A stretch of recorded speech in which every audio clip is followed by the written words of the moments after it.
Assalamualaikum warahmatullahi wabarakatuh. Perkenalkan, nama saya Destina Ayu Tantri dari kelas 631B05 dengan NIM 6324068. Di sini saya akan sedikit mendeskripsikan Pancasila sebagai filsafat. Pada dasarnya, sistem kefilsafatan mencerminkan pandangan suatu kelompok atau suatu bangsa.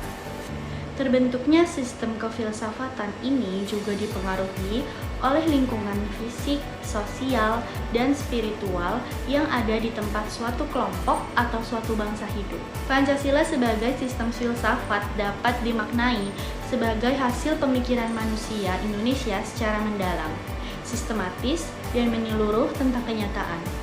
Maka, sebagai sistem filsafat, Pancasila berarti refleksi kritis dan rasional sebagai dasar negara dan kenyataan budaya bangsa dengan tujuan mendapatkan pokok-pokok pengertiannya yang mendasar dan menyeluruh.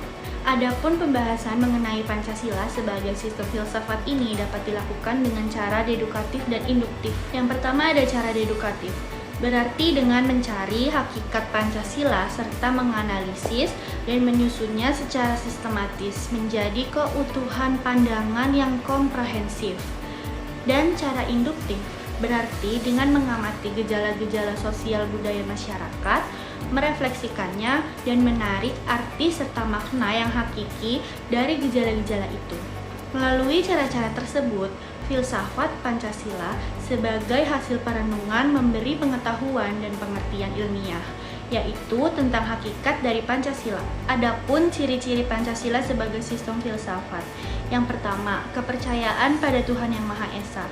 Prinsip Pancasila menegaskan bahwa Tuhan memang ada.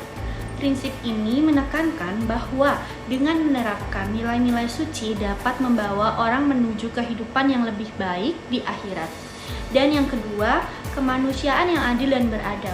Prinsip ini menekankan bahwa orang Indonesia tidak mentolerir penindasan fisik atau spiritual manusia oleh rakyat mereka sendiri atau oleh negara, seperti ciri-ciri demokrasi konstitusional.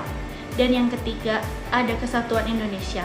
Prinsip ini mewujudkan rasa nasionalisme dalam diri seseorang. Pancasila menuntut supaya masyarakat Indonesia menghindari perasaan superioritas atas dasar etnik karena alasan keturunan. Dan yang keempat, ada demokrasi dipandu oleh kebijakan batin dalam kebulatan suara yang berasal dari musyawarah di antara perwakilan demokrasi Pancasila menyerukan pengambilan keputusan melalui musyawarah hingga mencapai kesepakatan atau mufakat, di mana hak demokratis harus selalu dilakukan dengan rasa tanggung jawab yang mendalam.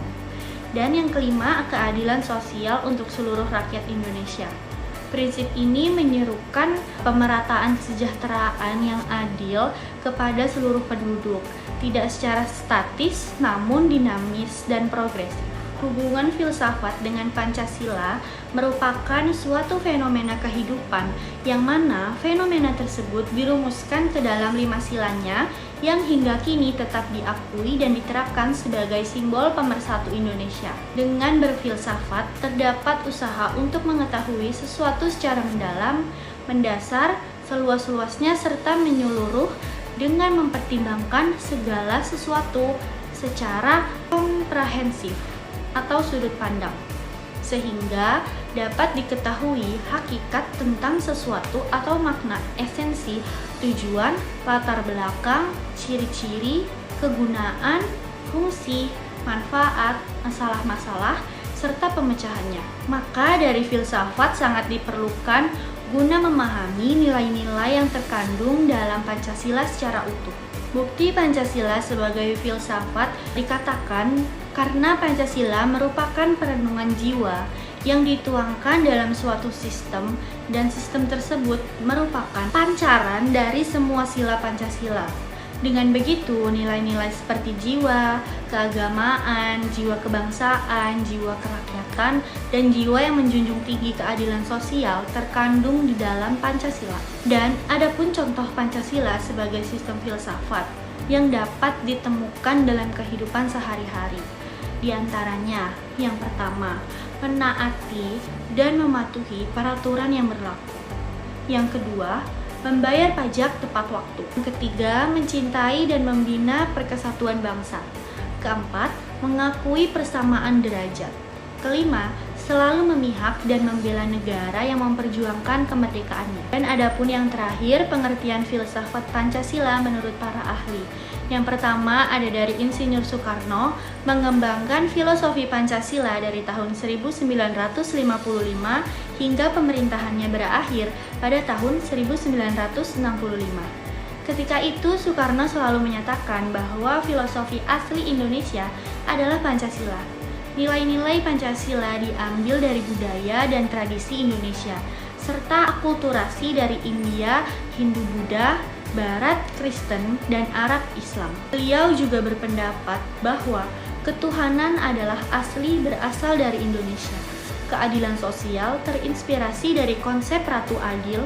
Soekarno tidak pernah menyinggung atau mempropagandakan persatuan. Selanjutnya, bahwa Soekarno merupakan pemikir Pancasila yang menyatukan para pemikir-pemikir terdahulu. Dan yang kedua ada dari Soeharto. Soeharto berpendapat bahwa filsafat Pancasila telah mengalami proses Indonesianisasi. Soeharto berpendapat semua sila asli Pancasila diangkat dari budaya Indonesia dan kemudian diterjemahkan ke dalam rincian lebih lanjut dari butir Pancasila. Demikianlah ulasan dari saya Pancasila sebagai sistem filsafat, dari fungsi, ciri, bukti, hubungan, sistem, dan contohnya. Dan serangkaian yang memberikan penjelasan terkait dengan pengertian filsafat Pancasila menurut para ahli, karakteristik, prinsip, dan contoh di masyarakat dalam kehidupan sehari-hari. Semoga bermanfaat dari video singkat saya tentang Pancasila sebagai sistem filsafat.